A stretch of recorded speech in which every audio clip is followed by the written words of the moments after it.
This is Sean J. Granny, aka Sean Gran, and today I'm talking to one of my favorite producers of the modern era, and his name is Bengfang. How are you doing, sir? Hey, how's it going? Yeah, I'm doing good, man. You? I'm good. Thanks for asking. Welcome. To start, what's your musical background? So Man, musical background. I actually don't have any musical background, which is sad. But I don't know. I think it's just a more artistic background. So it's not really music, but I've always been into art. I feel like any other musician, but yeah, my parents are both artists, so I was always exposed to art, and I just kind of gravitated towards music. Cool. So what kind of music did your parents play when you were growing up? And honestly, they didn't really play a lot of music. I just kind of had to find music myself. I was introduced to a lot of music through my older sister, but she's 10 years older than me, and so she was always in on like the cool stuff before, and then she just introduced me to everything. Can you hear my AC, by the way? Should I turn that It's off? kind of loud, yeah. Okay, hold on. Let me turn that down. Where does the Bengfang name come from? Is it related to the two Chinese letters that you include in your artwork? No, that's a funny story because it actually started. I saw there's if you Google it, there's this art supplies called Beanfang. It's Bienfang. If you've seen that before, you can look it up right now. I am, yeah. Okay, yeah, they look familiar actually. It looks familiar, yeah. So I saw this, and I always thought it was spelled Bangfang. I was like, oh man, this is Bangfang, because it's an artist background. So like, there's always like these art supplies everywhere in my house. So that's what inspired me. I was like, oh, Bangfang, I like the sound of that. But later knowing that this was actually pronounced Beanfang, but I'm like, all right, I'm gonna go by Bangfang, and then I switched up the spelling a bit. Okay, so when you started out, you were actually using the B-I-E-N spelling. Yeah, No. I didn't use that spelling. I just switched it to more Bangfang, B-E-N-G. I just wanted to switch it up a bit. I didn't want to use the exact same thing. Yeah. But that's what inspired me for the name. Oh, okay, cool. And what about the two? Is it two hammers that you have in your artwork, like crossed like that? Yeah. That's like when I first started. That's a logo that I first started using. And where'd that come from? That just came from, I don't know. I just whipped that up real quick because I needed something, Yeah. Probably Google something. I just like thresholded it. Yeah. So made it, You started out making dubstep, which explains why the Gossip Hour has traces of it. What made you leave that sound? You went way back. Yeah, I know about Edward Yang Productions, man. Hey, that's crazy. I've been on that YouTube. I do my research, but what made you leave that sound and embrace the synth-heavy one that you currently purvey? I think to be an artist, you just always have to evolve and just change. I don't want to keep making the same thing, Yeah, that's pretty much it. I don't want to be pigeonholed to any sound. It was fun. I mean, I learned a lot, and that's like, I still make a lot of music that has dubstep influence, and I like a lot of music that has it, but I mean, it just can't always be dubstep. I like the change, I always want to be different, just try new things. Yeah. So Imperial Grade is set to be your debut album following a string of EPs and Lucy's. How did your approach in creating an LP differ to that of your past work? It's still blurry between if it's a LP or an EP or a project or a mixtape. I feel like nowadays it's kind of like everything is just, it doesn't, I don't know what weight it holds anymore. It doesn't need labels. Yeah, it doesn't need labels. So I call it a project because a lot of work went into the product design, the packaging, which I designed myself. And there's a drum kit in it for producers to use. And, everything was the commercial, everything else. I don't know. It's like it's a project than an album itself because the product itself is an art piece also. Cool, yeah. So it also marks your first physical release. And going off of pictures, it seems to include an SD card along with a plastic package that it all comes in. What inspired the look of its physical form? Yeah, the physical form. I mean, I always wanted to do SD cards. Like this was something when I was like high with my friend. This was like a few years back. We're like, man, this is sweet. Like we should just put like albums on this thing. But to know, like recently, there's this producer named ADR that released his album on SD cards also. I was like, man, he just did it before me. Just like, I don't know. I was making it as he was putting it out. So I was like, man, like that sucks. I'm not going to be the first one. So I'm like, but it's cool though. It's like, it's, doing it right. that's what it is. Yeah, your packaging looks really unique as well. What was the concept behind the album, and where does the title come from? Imperial Grade. It's the concept behind the album. I really wanted to make a sci-fi soundtrack. So recently, I've been really into movie scores and scoring and heavy epic sounds. So I try to incorporate that. And Imperial Grade is just it's like a package. It's actually an electric static bag. So that's what they actually use to like handle hardware for computer parts. So I like the title. It just it's kind of open ended too, but it kind of like says something in itself. Like it's Imperial Grade music. It's a type, yeah. Yeah, it's part of upper echelon. Yeah. Cool. So, what movie scores have you been listening to then? Recently, I've been listening to Micah Levy. She scored Under the Skin. It's a really interesting score. She's really cool too. She's pretty young, and I like her stuff. She also makes music, but what really caught me was her score for Under the Skin. And it's really simple, like strings. It'll be just a string sound that she'll have mixed with these other small synths, and it's just, I don't know, it fits so well with the movie. And the movie is awesome too. Like the movie and the soundtrack kind of inspired Imperial Grade, pretty much.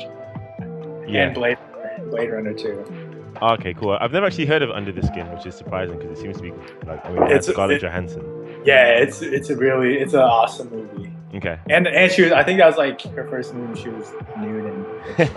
All right, I see you. That's just putting it out there. I don't know. It's a good movie. It's a really good movie. So is the Gossip Hour After Hours still coming? Yeah, I mean, I put that up just as like something fun, like a joke. But I mean, it's cool. I was like, oh, the After Hours. I like the sound of that. Yeah.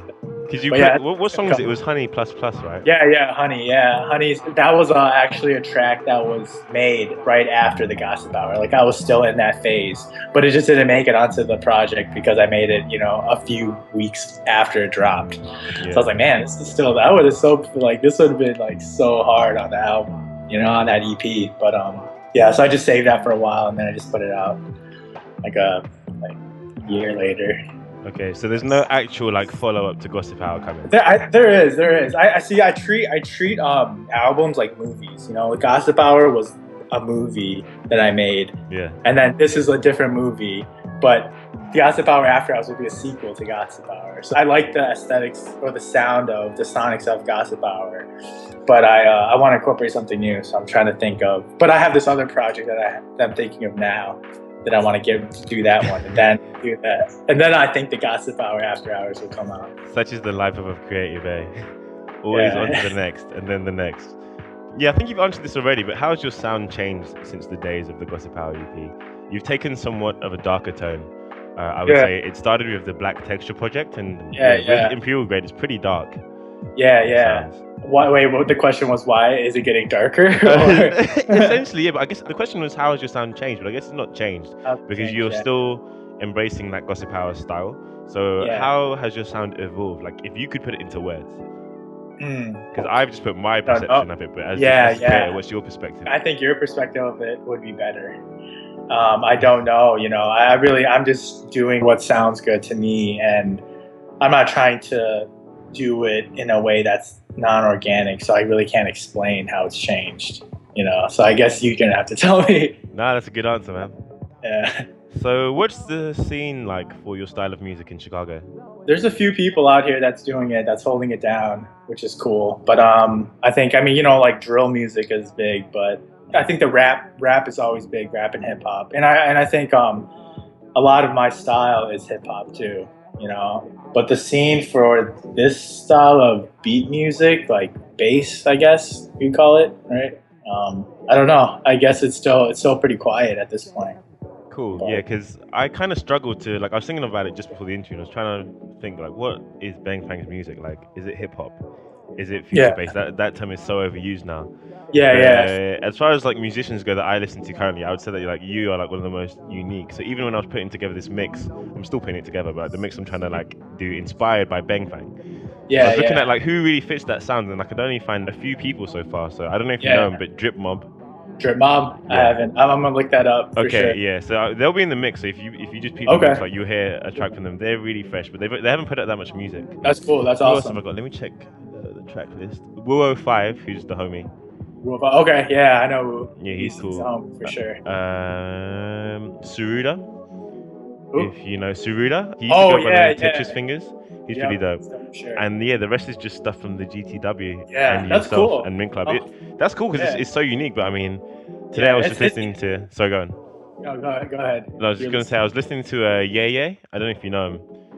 This Korean dude who lives in LA, I think, and he makes that kind of like sort of a similar trappish sound to like Gossip Hour, but. Cool. Yeah, I was listening to that. I was like, yeah, this kind of fits because I always go back to his SoundCloud every now and then. He's infamous because he did this like beat that was about an hour and a half long, and it just goes through different phases. It's really interesting. I'll have to send it to you after. Yeah, send me some stuff, man. Yeah, put me on some new stuff, dude. yeah, for sure. So, yeah, it's good and bad because it's hard to get on some of these blogs and stuff because like it's not very like in a category of like super trap, festival trap or like housey or whatever, it's kind of like a nomad. I'm just like wandering around the scene, just like, but it's cool at the same time because then, I have like a sound that is different. Yeah, and I mean, people are picking up, like people are starting to notice, man. You've had shout-outs from like Majestic Casual, Mr. Carmack, Sango dropped something rare in his boiler room. So. Yeah, it's cool. Yeah, I mean, as long as, it's just the progressive, like, I don't want to make like one big track. I like the progressive building of like a fan base, so it's just cool. Yeah, have you met either of those guys, Mr. Carmack or Sango? Because I found out about you from Mr. Carmack ages ago. Yeah, I haven't met them, but we talked on Twitter. So yeah, no, I haven't. Yeah, cool. I haven't seen them. So if you had to pick one song that defines Bengfang, what would it be?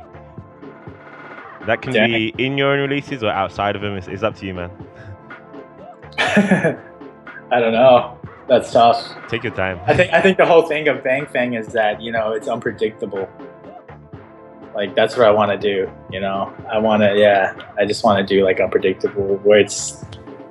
Yeah, I don't know. That's tough. Yeah, it doesn't have to be in your own releases. It could be one song that like really inspired you. Oh, you're saying like something that I didn't make? No, I'm saying you choose whether it's something you made or something you didn't make. What song to you defines Bengfang as a concept or as a sound or whatever? It's fully in your court. Right now, let's see what sound. I don't know. That's the tough one. That's tough. It's fine if you can't. Yeah, I probably can't. I can't. Like I'm trying to think. I can't think of one song that. Or a project, or an artist, or. Well, if it's a project, then it's definitely Imperial Grade. Okay. Like as of now. Yeah. Yeah. But then when you want to do the next one, it'll be the next one naturally. Yeah, then the next one. Yeah. Yeah. That's cool, man. What artists were you listening to when you first got into music? Because you didn't cover that in the beginning.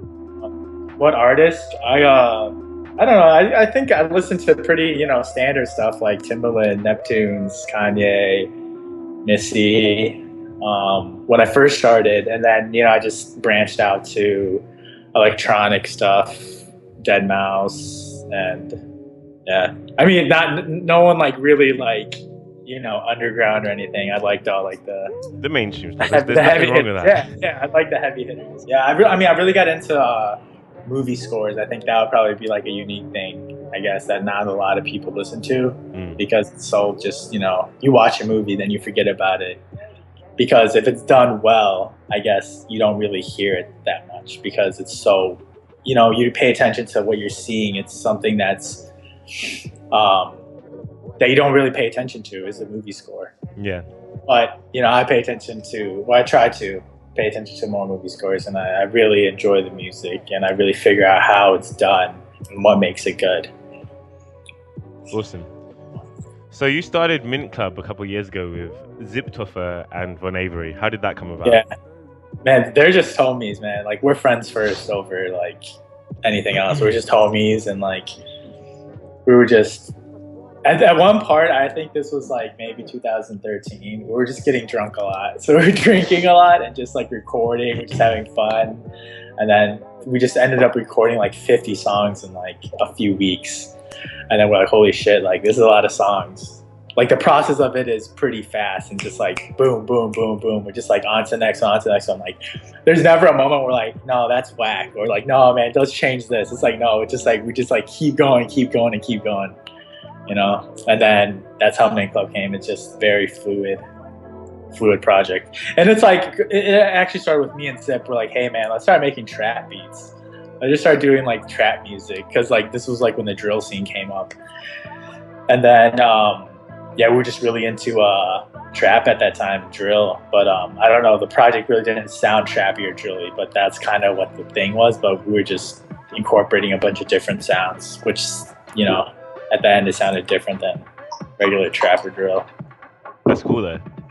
Yeah. Because it was inspired by it, but then I guess your like Bengfang twist.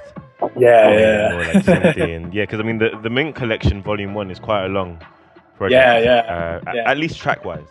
But they're all quite short. It just seemed like almost like demos and stuff. So it's cool that it's kind of like almost like a train of thought project. Yeah, exactly. Yeah, if you download it, it's just like it's fluid. It all mixes. It sounds like one long mix. But I don't know, SoundCloud, you know, like it takes a second to load, so there's like that jump. Yeah.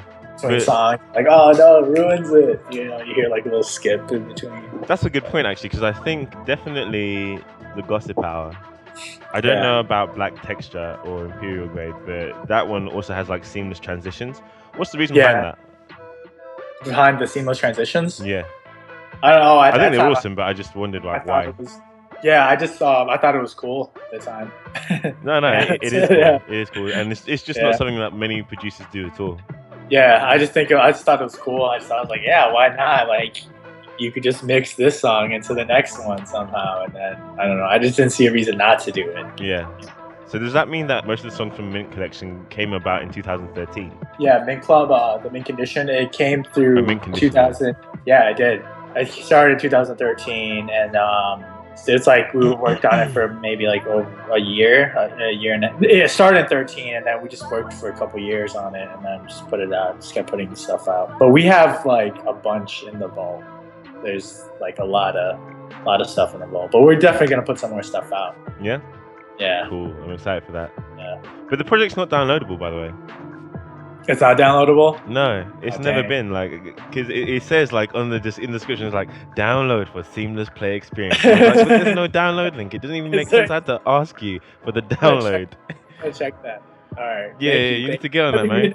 Because I think a lot of people would sleep on that because they can't download it. Yeah. And I'll check that out. Yeah, you check it out now. I'm gonna get some water. All right. For sure. You're right, man. You're right. That's embarrassing. Man, that's surprising. I thought you knew. I thought you were just like teasing fans or something. Yeah, sometimes I like to mess around, but like no. I mean, I thought okay. We'll get the link up. All right. See, that was good. You're welcome. Thank you. Yeah. Nah, it's all good, man. Yeah, so you and Ambient Boy formed Big Game Hunters almost a year ago, at least like going off the release. What inspired you guys to link up and do a co-release? Well, me and Ambient Boy, I grew up with him, so we were like we've known each other since we were 5, and then we were making beats together, and I don't know, it just felt right, like to do a project, Big Game Hunters. That's like the thing that we do, like Big Game Hunters. The title actually comes from the game. Have you heard of StarCraft? Yeah, I know it. No, you know. Oh, okay. Sorry, I shouldn't say I know. I know of it, but I don't really know it. Yeah. Okay. Yeah, so there's this map. Yeah. There's this famous map on the game called Big Game Hunters, and it's like the standard map everyone plays. And that's where we got the name from, because we were really into that at one point in our lives. It was like around middle school, playing a lot of StarCraft. Big Game Hunters map, so that's a dope name though. Are you guys ever gonna work on like music together, or do you think that like it'll always be like let's share tracks and put them in one thing? I think we will, but he lives in Minnesota now. He moved back. He lived in New York, but he moved back to Minnesota. And I mean, when we're in the studio, I guess we will. But I don't know. We both have such unique sounds, you know. Yeah. So like he has his own thing going, and I don't want to like change anything that he's doing. Yeah, Because if it's not organic or it doesn't feel like it yeah, fits, then yeah, don't just like sacrifice it just because you're friends. right, right. But it fits in a way where like when he makes it, and then I'll make my own thing, and then we blend it together. They kind of go together. But yeah. But I mean, yeah, we've tried to work like stuff, but I think this is like a good way to how we work together, because he has such a unique sound, and then I'll do my thing, and then we'll just put them on a tape together. Yeah, so last year you spent some time in Shanghai. What brought you out there? Oh, I was there for an art exhibit that my dad was having. So he's an artist, and he was having an art exhibition there at the Sango Museum. And so I was there for that. But then when I got there, I was hit up by C-Space TV to do a show there. So that's how I got that gig. Awesome. So what kind of art do your parents do? They're painters, fine art. Yeah, painting, figurative, kind of colorful stuff. Yeah. Not colorful. Yeah, figurative painting, fine art. Cool. Acrylic. Yeah. So how do the crowds out there compare to those back home in America? Well, the place that I played at was more of a office. It was an office place that they have guests there to do a podcast. So it's more of the like video. Yeah, You it's know, more like a video. boiler room, but Exactly. more Yeah. compact as opposed to Right. like a Right. proper gig, huh? Right. So it's more like a boiler room. And it's really compact. Like there isn't a really big space for people. But I mean the people that were there, I guess they were vibing out for a bit. I think they were confused at first. They're like, what kind of music is this? They're just like vibing it out, like, what is this? And then slowly getting into it. But I don't know. I mean, after the show, everyone was like really hyped. They were like, oh man, that's really cool. Like, they're just excited about it. But I think they're kind of reserved. But at the same time, I think they appreciate it. Yeah. Yeah. Cool. So what would you say is the biggest misconception people have about you or your music? I don't know. I guess a lot of people think that I'm underground or something. I don't know what I don't know. Like, I guess I don't know. Like underground, like the underground sound. Like I want to do underground things. I guess. Is that even a thing? I don't know. I guess I kind of understand. I mean, I'm not too sure. We'll move on to the next one then. Yeah. All right. So I guess there's. Yeah. So if you could change, if you could change one thing about the scene your music exists in, what would it be? The scene my music exists in.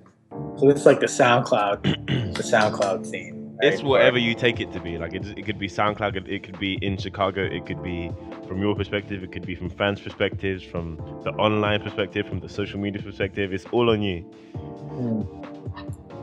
Okay. I don't think I'll change the scene. I think I'll change the audience. I want the audience to appreciate the scene more, because there's a lot of good talent and a lot of good music. Other than the radio things that's going on. Radio thing? Yeah. No, like just like radio, like top. Oh right, but then beyond the top 40 yeah. stuff. Just what people are getting exposed to. Like if the audience or the people really search music and find stuff, like they'll find a lot of awesome things instead of just always being showed what's awesome. Yeah. By whatever media companies, record labels and stuff. So according to yourself, what artists should we be on the lookout for? Let's see. On the lookout for. If you want to list film score composers, Hans Zimmer. Yeah. Yeah. He's awesome. Zimmer's cool. Yeah. Anybody? Yeah, man. Yeah. Aztec is really dope. He's a Chicago producer. He's killing it right now. Man, it's weird. I always have so many, but then until you ask the question, they will disappear. Yeah. Then I forget it. You have a list back there or something coming up. I don't know. I feel like all the people that I know are already up, to a certain. Yeah. Like who? Oh, Okay, I mean, I think you know Joker. The British producer. Yeah. Oh, he's dope. Yeah. He's really dope. But I feel like he's already like people know him. Yeah. I guess he's like slept on though. I think, you know, but I really like his stuff. Yeah, I don't know. I think I'm getting some bad answers for this one. Nah, it's all good, man. So aside from music, what are your hobbies? Video, I guess, like visual works, just like art, making graphics, and yeah, just everything. I mean, I like music and just visual stuff. Making videos, yeah. I guess music videos. Yeah. Yeah, because like the commercial I showed you, I shot that too, and just I don't know, yeah, it's video stuff. Awesome. I guess music started as a hobby, so you can't have too many hobbies, right? I don't know. I mean, you can. Like, I have a ridiculous like amount of hobbies, but it's just like I don't really get to do them all the time or do them that much because I'm like a jack of all trades but a master of none. So. right. Yeah. Any other ones? I don't know. That's sad. You're making me feel sad. Now No, I don't have any. that's not the intention, man. Like and if you're dedicated to music and video only, then that's dope. Yeah, Like that's really that's what drives you. That's all. Yeah. That's all you need, man. Yeah, I really don't do anything else other than that. Maybe watch movies. Watch movies is a hobby. Yeah. Or pastime. I don't know. Yeah. What'd you say? I said I don't know if it's a movie, if it's a hobby or a pastime. I don't know. Oh, but watching. No. Of course, it's a hobby. It's a hobby. Okay. Yeah, of course. So what's your favorite movies then? Matrix. Matrix is number one. Like the story behind the Matrix, the score too, Rob Dogan, and the visual effects. It was revolutionary at its time. Just the first one, or all of them? Okay. But the first one was definitely the best one. For sure. Yeah. But it was just like, I know, I love the aesthetics of it too. Yeah. Like the greenish tint behind everything, and just like the room that's like completely white, you know, the Matrix room, like, you know, when they go into like, I don't know, it's just a beautiful movie. And another favorite is Spirited Away. Yeah. Same here, man. Miyazaki. Dude, Miyazaki's amazing, yeah. So Spirited Away is definitely another favorite of mine. All Miyazaki movies are dope. Yeah. I haven't seen his newest one, the one that he did before he retires, the Wind Rises? The Window Rises? Yeah, Wind Rises. Yeah. You haven't seen it? No, is it good? Oh yeah, it's good. It's good. I didn't like the one before that. Like, I think it was Arietti. No, it wasn't Ponyo. Okay. I think that was his son. Never mind. I think his son was the one that did the other one. The Boys was another dude, I think. Actually, yeah, it may have been his son. Oh, never mind. It was alright, but... Yeah. But they just don't have the same magic. Huh? They just don't have the same magic when it's like not Miyazaki for most of them. I think Miyazaki, he's like, what, like 80 almost? So he's, you know, he has life experience. I thought it was really cool, this documentary about him, you know, making the movie. And he's just like, you know, he's really cool. Like, he's about making, you gotta watch this documentary. I think it's something like, The Kingdom of Dreams and Madness. Okay. Shows him making the movie of The Wind Rises. And it's an amazing documentary. He's a really interesting guy. He is. He's really interesting, and like he's really boring at the same time, because all he does is like make that movie. It's crazy. It's just, you know, he goes home by himself and just eats like this plain meal and then just goes to sleep, and then wakes up the next day and just does the movie, and just like you know, it's it's really cool. Yeah, he's an interesting guy. What are your plans for the next 12 months? I have a video coming out that's already done that I'm dropping 2 weeks after the project. It's for Distant Fantasy, that track. And then I have another video that I'm gonna drop. I definitely want to put out another project, and hopefully just keep making music, and maybe tour by the end of the year. Would that be a US tour only, or who knows? Probably US tour at first. Yeah. Yeah. Maybe Asia. I don't know. Depends. Get it done when you can, man. Yeah, US. Yeah. Yes. Are you doing music full time, or is this like a side hobby for Yeah, you? I'm doing music full time at this point. It's tough, but yeah, I'm also a DJ. I have a residency at a club in Chicago, so I'm doing that. Do you want to shout it out? Yeah, it's well, it was Soundbar at first, but now we moved to Rio. So Rio, Chicago, every Thursday. You heard that, people. Yeah, you heard that come through. Yeah. I'll be playing some jams. We recently switched to a zouk, so we're like playing a lot of like zouk, soca rhythm, Moombahton. It's like very Latin inspired bass stuff. So Yeah. it's cool. Come That's- on Thursdays. That's interesting, yeah, because one of my friends here, she's Brazilian and she's doing the same thing, teaching English and stuff. And she sometimes holds classes, and the one that I went to was Zouk. I didn't even know it was a thing until I went to this class, and then they're like dancing with these Japanese ladies doing this like rhythm. It's interesting, it's cool. And I've heard like Zouk remixes of popular songs, and it's kind of cool. So yeah, it's interesting, man. That's cool. Yeah. Cool, man. Yeah, that's it, man. That's it. Yeah. Cool.